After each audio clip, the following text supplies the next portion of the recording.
Mesdames, mesdemoiselles et messieurs, bonjour, bonsoir, je suis Christelle. La semaine dernière, nous nous penchions sur les possibles fondations et piliers qui font de Meghan la fille, la femme et l'épouse, ainsi que la mère qu'elle est. Aujourd'hui, je vous invite à nous pencher sur son époux, Henri Charles Albert David, plus connu sous le pseudo de Harry. Harry, nous le connaissons pour les plus âgés d'entre nous depuis sa venue au monde et surtout cet instant où il est apparu devant les caméras dans les bras de sa maman, la feu princesse de Galles, Diana, de regrettée mémoire, et suçant l'annulaire de cette dernière. Je crois qu'à ce moment-là, il a volé le cœur de beaucoup de jeunes mamans à travers le monde. Harry, c'est cette boule d'énergie qui semblait, dès son plus jeune âge, avoir déjà compris qu'il était né d'une autre souche et que, contrairement à son frère aîné, il pouvait faire et dire tout ce qu'il voulait et n'avait, pour ainsi dire, rien à perdre. Rappelez-vous cet interlude où, âgé d'environ 5 à 6 ans, il proclama vouloir devenir soldat et lorsque son frère aîné voulut pousser d'une audace qui ne lui était pas permise, Harry lui retorqua carrément qu'il ne pouvait pas devenir ce qu'il voulait car le trône de Grande-Bretagne lui était destiné. Cette repartie enfantine avait au moins eu le culot de remettre les choses à leur place, telle que le voulait la conformité royale de l'époque, bien qu'elle nous fît sourire. Harry, c'est d'un caractère indépendant, fonceur et passionné, bien qu'il n'ait pas profité aussi longtemps qu'il l'aurait souhaité de la présence, du soutien et de l'amour de sa mère, il aura au moins eu le temps d'être influencé par les faits et gestes et paroles de cette dernière, qui l'emmenait souvent dans ses sorties officielles, et je veux le croire en profiter pour nourrir le côté indépendant d'Harry et lui apprendre, sinon lui rappeler qu'un jour viendrait où il devrait se définir aux yeux du reste du monde par ses actions et non par sa naissance. Oui, Diana Spencer avait eu la vivacité d'esprit de voir et de comprendre de quel destin l'institution dans laquelle elle était tombée concoctait pour son fils qu'on traitait déjà de paria. Harry, c'est ce jeune homme qui s'est fait connaître par son adolescence tourmentée et donc tumultueuse, née en grande partie de la perte prématurée de sa mère, mais également d'une absence d'amour, de soutien et de guide paternel. Je ne prétends pas que le prince Charles n'aime pas son fils. Qui suis-je pour porter une telle incisive à un homme qui lui-même a été quelque peu privé de la présence et donc de l'amour maternel d'un parent qui devient malgré elle monarque plutôt que prévu et qui se retrouvera avec le poids des responsabilités royales et diplomatiques sur ses épaules à peine 24 ans. Oui, je parle de Lilibet, la cousine de son mari, le prince Charles, duc d'Édimbourg. Ne soyez surtout pas confus car l'inceste a été le lien familial le mieux partagé parmi la royauté d'Europe. Enfin, peut-on en rire vraiment. Mais revenons à Harry, ce sphinx d'un autre temps. Harry, c'est cette tête de turc, ce bouclier que sa propre famille utilisera pour présenter à ses sujets l'image d'une institution parfaite avec pour seul point noir et brebis galeuse, Harry justement. Mais lorsque vous pensez que le monde le rejetterait à cause de ses imperfections, lorsqu'on croit qu'il n'aurait eu d'autre avenir que le seul dessein de marcher dans l'ombre de son frère aîné en courbant la tête et l'échine, lorsque pour ceux d'entre nous considérions déjà cette tête rousse comme le futur débauché et truand de la famille royale britannique, au vu de ses antécédents de jeunesse, c'est à ce moment-là que Harry a fait tourner la table du sort à laquelle l'institution britannique flanquée de ses merdias locaux l'avait fait asseoir. Il avait 19 ans.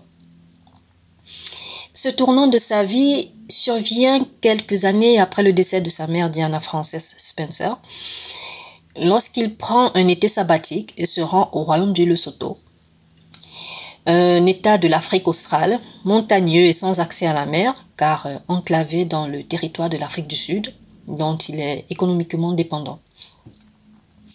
Ce ne sera pas le premier voyage d'Harry en Afrique, d'accord? Car nous apprendrons plus tard que pour, entre guillemets, l'aider à surmonter le décès de sa mère, et je pense sincèrement, parce que les Windsor, ne sachant que faire avec le troisième prétendant au trône, son père l'enverra passer quelque temps en Afrique du Sud lors de ses 13 ans. Après tout, les seules personnes importantes pour les merdias britanniques étaient Saint Quentin-Vieux et Prince Tampon. Burke. Harry sera l'image même du laissé-pour-compte, car aussi incroyable que cela puisse paraître, personne dans l'institution royale la plus vieille d'Europe ne pensera à mettre ces garçons sous thérapie, et encore moins de leur faire ressentir cette chaleur humaine et cette empathie ou compassion naturellement spontanée qui succède généralement des situations traumatisantes de la vie, telles que la perte d'un être profondément chéri et aimé, d'Harry, qui a à peine 11 ans, cadet de sa petite famille, et à quelques semaines de son 12e anniversaire, apprenait la mort de sa meilleure amie, et dans la foulée avait été traîné dans la rue avec instruction de faire bonne figure en accompagnant le cercueil de sa mère. Il y avait vraiment de quoi s'étouffer, quoi, le dégoût. Bon. Pression artérielle au beau fixe. Il suffit de s'assurer que la bile ne nous monte pas à la langue. Rien qu'à la pensée du traitement que ce garçon, maintenant devenu homme, aura reçu de sa famille, de leur et de son entourage. Car les soi-disant amis, qui ne se définissaient que par le nombre de fois où il s'assurait, car il faisait la une des journaux britanniques à scandale, on s'en passerait bien, et Harry aussi. Son frère biologique, Ken l'envieux, ne voulant pas être un reste de la cohorte, semblait après, oh mon Dieu, semblait avoir mis un point d'honneur à humilier son frère cadet, sans avoir l'air d'y toucher. Nous avons appris cette semaine, par exemple, que c'est Ken qui avait choisi la tenue d'Halloween de Harry sur le thème des puissances coloniales et indigènes. Vous parlez d'un thème.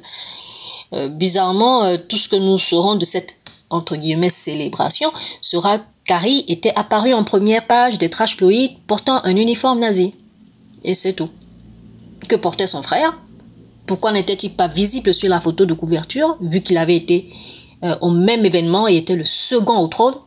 La question demeure 20 ans plus tard, sans réponse. Mais je ne vais pas retenir ma respiration pour autant. Alors, Harry. Oui, les amis, revenons aux choses qui en valent la peine dans ce podcast. D'accord? Harry, c'est l'exemple de la repentance, car après cet événement, il paraît qu'il faut savoir faire le chemin pour la rétribution de cet or. Et la volonté à vouloir apprendre et à y mettre l'effort méritoire. Donc, à ses 19 ans, l'adolescent, aux portes de la maturité, fera le voyage de l'apprentissage et se rendra au royaume du Lesotho pour aider à la construction de centres associatifs pour les enfants orphelins de parents morts du VIH-Sida. Ensemble avec le prince Seiso du Lesotho, de 19 ans son aîné, ils créeront Sainte Ballet, la fondation des princes pour le Lesotho. C'est comme ça qu'il l'avait appelé et qu'il l'appelle toujours. Et cette fondation avait été créée en mémoire de leurs mères respectives. Et ils forment encore 17 ans plus tard une équipe de choc, respectueuse, loyale et soudée. Harry, c'est aussi un patriote déterminé qui servira son pays pour l'honneur et la camaraderie, presque fraternelle, qu'il partagera avec ses compagnons d'armes. Vous vous rappelez de cette image à laquelle je faisais référence depuis ce podcast, celle de Harry dans sa tenue de l'armée britannique quand il était tout petit, 5-6 ans? Eh bien, notre jeune homme, dans la détermination ne faillit ni ne plie, a concrétisé un vieux rêve d'enfant en s'engageant comme soldat et pendant 10 ans a été fier, tel un coq, de représenter son pays. Malgré les événements déplorables qui surviendront pendant son service, dont 2 retraits de son unité à cause de l'intrusion des journaleux et trash-polis qui mettront en danger toute une unité au front et en zone de guerre, Harry, le militaire et capitaine, restera à jamais fier d'avoir servi sous la bannière de son pays. Il est clair que cette période de sa vie a forgé l'homme qu'il est aujourd'hui. Et il ne s'en cache pas. Entre ses voyages en tant que conseiller d'État depuis l'âge de 21 ans, son service militaire en 10 ans et la fondation de plusieurs œuvres de charité qui le pousseront à se frotter aux réalités du monde et à des êtres humains de différents horizons, portant différents poids de la vie sur leurs épaules, Harry en est ressorti plus mature, plus alerte, plus sage et plus engagé que ne l'avaient prévu les pronostics britanniques. Vous vous demandez, peut-être, d'où lui vient cette aura qui nous pousse à nous dire « Oh, mais c'est quelqu'un comme nous !» Ou alors « Nous sommes passés par là, nous aussi. Notre adolescence était tout aussi olé olé. » Alors, je pense que cela lui vient du fait que, justement, c'est parce que son adolescence s'est passée aux yeux du monde. Et si l'intention de ceux qui l'ont ainsi affiché était de le faire passer pour tout ce qu'il y a de négatif en l'être humain, eh bien, cela aura eu le mérite de le faire passer plutôt pour plus humain que le reste de cette institution qui se fait passer pour une famille. Harry, c'est aussi une pléthore d'œuvres caritatives et une boule d'idées plus authentiques, plus humbles et plus au service de ceux qui sont dans le besoin les unes que les autres. Et il a commencé tôt. Alors, remettons les pendules à l'heure, voulez-vous? Harry a créé, à 19 ans, Saint-Ballet pour les orphelins du VIH-Sida. Donc, suivront plusieurs patronages, d'accord? Il est patron de l'association de rugby, de football, il est patron du marathon, il est patron... En fait, il y a eu toute une chaîne de patronage, d'accord? Mais je souhaiterais parler de ce qu'il a créé. Je vais peut-être oublier certaines œuvres de charité en chemin. Je vous prie de me pardonner. Alors, à 19 ans, il crée Saint-Ballet pour les orphelins du VIH-Sida. À 26 ans, il crée ce qu'ils ont appelé Heads Together. En français, ça donnerait quelque chose comme les têtes ensemble. Bien sûr, oui, nous savons aussi que son frère et sa belle-sœur en sont prétendument les cofondateurs. Mais ne nous voilons pas la face, d'accord? À 27 ans, Harry crée Coach Core, comme pour dire entraîneur, d'accord? C'est comme un ensemble d'entraîneurs ou alors la colonne d'entraîneurs, juste après les Jeux Olympiques de 2012. Et cette initiative a été créée pour fournir des opportunités d'apprentissage à tous ceux qui veulent faire carrière en tant qu'entraîneur professionnel. Oui, je sais qu'officiellement, Ken l'envieux, dans ce cas je dirais Ken le paresseux, avait été paradé dans les trash blowies comme étant cofondateur du projet. Ouais, faites-moi rire. À 30 ans, Harry crée Endeavour Fund. En français, cela donnerait quelque chose comme la fondation des, je pourrais dire, des actes posés. Et c'est un peu, on va dire, le premier essai de Harry en termes de création d'une plateforme soutenant les membres et familles des corps armés. Car cette initiative encourage les ambitions des blessés, des vétérans de guerre, des handicapés de guerre et du personnel de service pour les malades. Ça, il a créé, il avait 30 ans. À 31 ans, il crée les Jeux d'Invictus. Je vous en ai parlé dans un podcast précédent, je pense que c'était le 2e. J'en profite pour vous inviter à réécouter tous les podcasts en français. C'est une œuvre de charité. Là, c'est pour rappel, les Jeux d'Invictus sont une œuvre de charité qui aide les vétérans d'armée et les blessés de guerre à se reconvertir dans le sport, à ainsi redéfinir le sens de leur vie D'accord? Et à 34 ans, Harry se met en collaboration avec le chanteur Elton John. Pour les régions francophones, je pense que vous avez entendu dans les années 90 cette chanson où en fait Elton John qui avait chanté Sacrifice, it's a better word.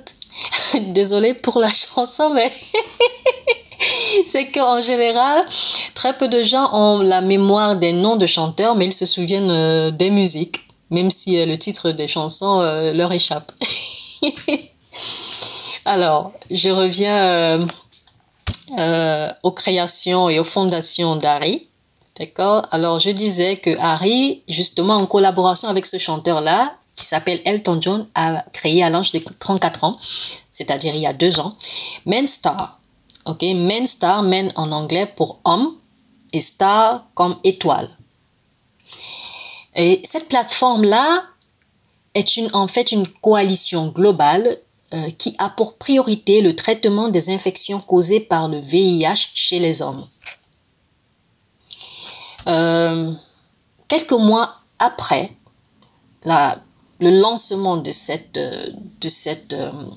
plateforme, Harry créera avec Meghan une autre plateforme qui se fera appeler Shout Out et qui est pour moi, j'estime que c'est une ligne téléphonique au bout de laquelle vous pouvez trouver des oreilles attentives et entraînées à vous aider à surmonter vos ennuis de santé mentale tels que la dépression, l'angoisse, etc. Moi, j'appelle ça ligne téléphonique. Pourquoi? Parce que quand vous appelez à ce numéro-là, il y a quelqu'un qui répond, quelqu'un qui est prêt à vous écouter, quoi. Il y a des moments comme ça où vous êtes dans le blues et vous souhaiteriez vous confier à quelqu'un. Et cette plateforme-là sert à ça. Alors, à 35 ans, Harry crée Headfit. Headfit, en français, cela donnerait l'équivalent de une tête en bonne santé. Ok, une tête en bonne santé. Alors, à 35 ans, il crée Headfit et cette plateforme-là fournit un soutien mental aux membres des forces armées. Okay, c'est une initiative qu'Harry développera avec le soutien du ministère de la Défense britannique. À 35 ans et demi, Harry lance le projet Travelist. Okay? Travelist, c'est en fait, ça a quand même mis 2 ans en coulisses. Ils ont fait 2 ans de préparation en coulisses, en collaboration avec des agences de voyage. Celle qui me vient à l'instant, à l'esprit, c'est Booking. Je pense que beaucoup de gens connaissent Booking.com. Alors, ils ont travaillé en collaboration et ils continuent de ce fait à travailler avec Harry sur ce projet. C'est un projet, j'aime à penser que c'est un projet écologiste parce que cette initiative a pour but d'encourager des pratiques durables dans l'industrie des voyages en taclant par exemple le changement climatique et les dommages environnementaux causés par les touristes. Peut-être certains d'entre vous vont se poser la question, mais quels sont ces dommages que les touristes causent, quoi? Ils arrivent, ils achètent juste des trucs et puis ils s'en vont. Ben non, ce n'est pas tout. Parfois, il y a des patrimoines protégés où les touristes se rendent, ils ne respectent pas toujours les règles imposées sur le site pour préserver le site. Vous y retournez, vous y trouvez par exemple des pots de bananes, vous y trouvez des paquets de bonbons ou de biscuits qui ne vont pas disparaître dans la minute. Ce sont des déchets qui à la longue vont endommager l'environnement. Alors, Travelist sert, on va dire, à sensibiliser, voilà. C'est le terme que je cherchais, à sensibiliser les touristes, à aider à protéger les sites touristiques qu'ils visitent, pour que ces sites restent aussi beaux qu'ils le sont et pour la génération future. En bref, c'est ça. Alors, depuis cette année, j'allais dire depuis 2020, mais malheureusement 2020 n'est pas fini. Alors, depuis cette année 2020, Harry et Meghan sont en cuisine. en train de nous concocter leur propre fondation qui s'appellera Ashwell. Bon, vu que Meghan en a parlé lors d'une récente interview, je peux me permettre d'invoquer ce nom. Alors, connaissant la passion de ce couple pour tout ce qui met l'être humain au centre, je suis sûre que cette fondation sera à l'image des programmes qu'ils ont l'intention de produire suite à leurs accords avec Netflix. Par exemple, ça peut être sur l'environnement, les familles, la petite enfance, les voyages, la cuisine. On ne sait jamais, vous savez. Meghan a quand même eu un blog très populaire qui parlait également de cuisine. Alors, j'aime à penser qu'on pourrait y voir quelques sessions de cuisine à travers les voyages. Je pense que cette fondation couvrira également la culture. Ça aide aussi à ouvrir l'esprit, d'accord? On parle de discrimination, on parle de préjugés et tout. Alors, je pense que cultiver, montrer un autre aspect de la culture de l'autre, ça aide à ouvrir l'esprit. Ashwell pourrait, ok, je reste dans l'hypothétique, mais j'aime à me fier au centre d'intérêt de ce couple-là, de ce jeune couple. Pourrait également traiter du droit de l'homme en général, c'est-à-dire hommes et femmes avec grand H, du droit de la femme à l'éducation, par exemple, et aussi un sujet qui leur tient très à cœur, la santé mentale, pourquoi pas. Il y a certains leaders aujourd'hui qui ne croient plus à la science, mais la science n'est pas près de disparaître.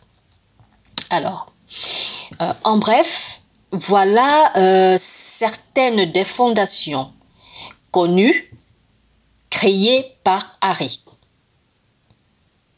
Je suis sûre qu'il y en a plein, mais si on regarde les années,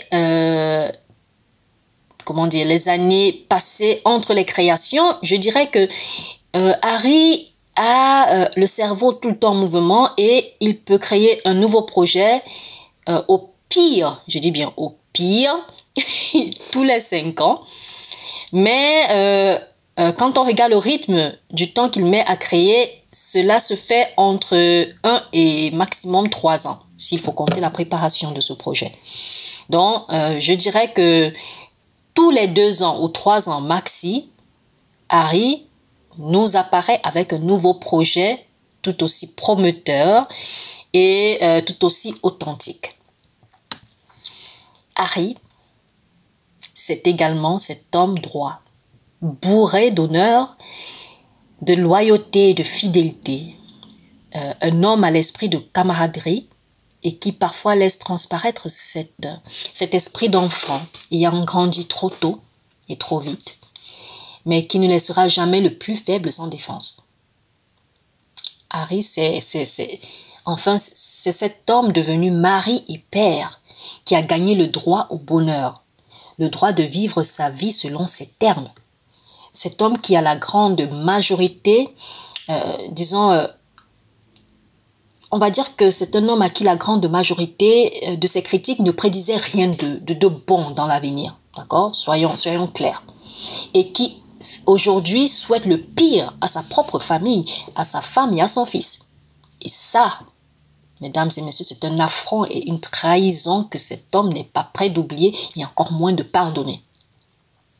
Je pense de tout cœur qu'Harry est un homme que son entourage a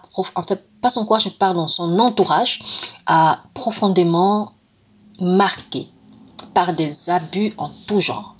En commençant par son arrière-grand-mère maternelle, d'accord, par exemple, qui ne rechignait pas à lui signifier qu'il n'était rien de par son rang de naissance. Croyez-vous, il avait osé naître second et non premier. Tant pis pour lui. Les abus, tant qu'il n'y avait que lui au tableau, je pense qu'il aurait encaissé, d'accord, et serait resté dans cette institution-là et aurait accepté d'être utilisé comme bouclier et serpillière. En fait, habitude oblige. Mais voilà, le hic, c'est qu'il n'est plus seul désormais. C'est qu'il a une famille à protéger, à aimer et il a un fils à éduquer selon les valeurs transmises par sa mère et celles de son épouse. Et le soldat en lui, mesdames et messieurs, le soldat en lui est en mode défense. Donc ce n'est pas demain la veille que sa détermination faillira. Il y a simplement des responsabilités qui vous rappellent, qui vous aident. Et Harry est de ceux-là qui ont une mémoire d'éléphant. Donc garde à vous.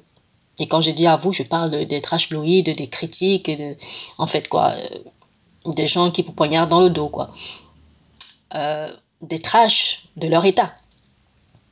Car il emploiera tous les moyens légaux pour réduire ces personnes et ces forces obscures, comme il les a appelées, en poussière au nom de sa feu-mère et de la famille que Meghan s'amuse et lui ont fondée. Alors, ting ting, alarme successive. Alors, notre alarme successive de la semaine commence par, enfin, je dirais que à part des odeurs de ragots colportées par les trashbloïdes de notre temps et donc pour nous sans impact et donc sans importance, l'interview donnée par Harry et Meghan la semaine dernière au magazine Evening Standard pour célébrer le mois de l'histoire noire continue à faire des vagues. Ok? Je n'ai pas l'intention d'en dire plus. Alors, pendant que Harry et Meghan continuent à promouvoir des entrepreneurs de la communauté noire, soit au travers des vêtements qu'ils portent, soit des accessoires tels que des masques en cette période de pandémie, un scandale britannique fait rage sur Twitter. Eh oui, il vaut mieux ne recevoir parfois que des notifications. C'est un peu ce que je fais. Plutôt que de se retrouver en train de rouler dans la boue avec des cochons.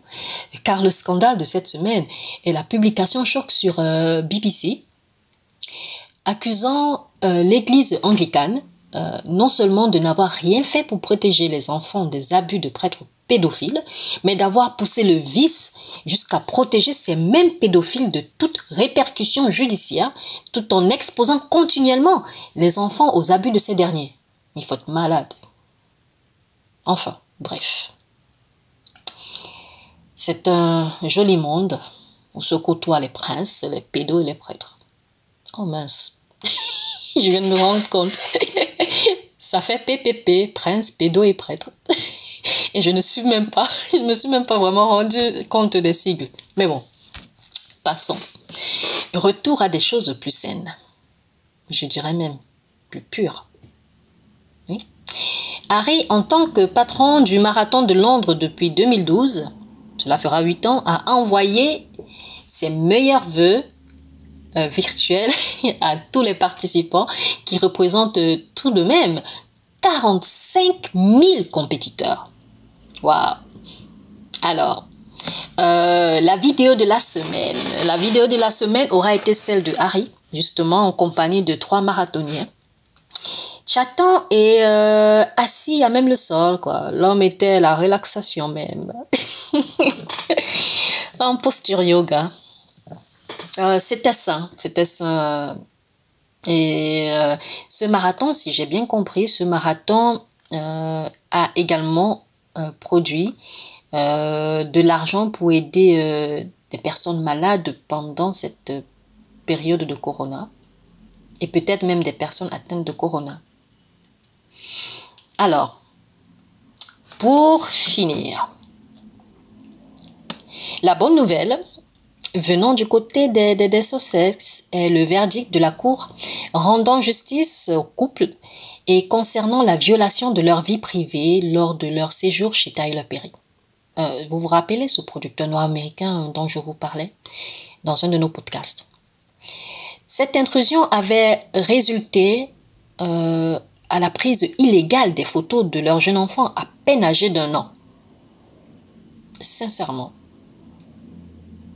quel intérêt quelqu'un a à prendre les photos d'un chérubin d'un chérubin d'à peine 1 an? En général, à cet âge-là, presque tous les enfants se ressemblent.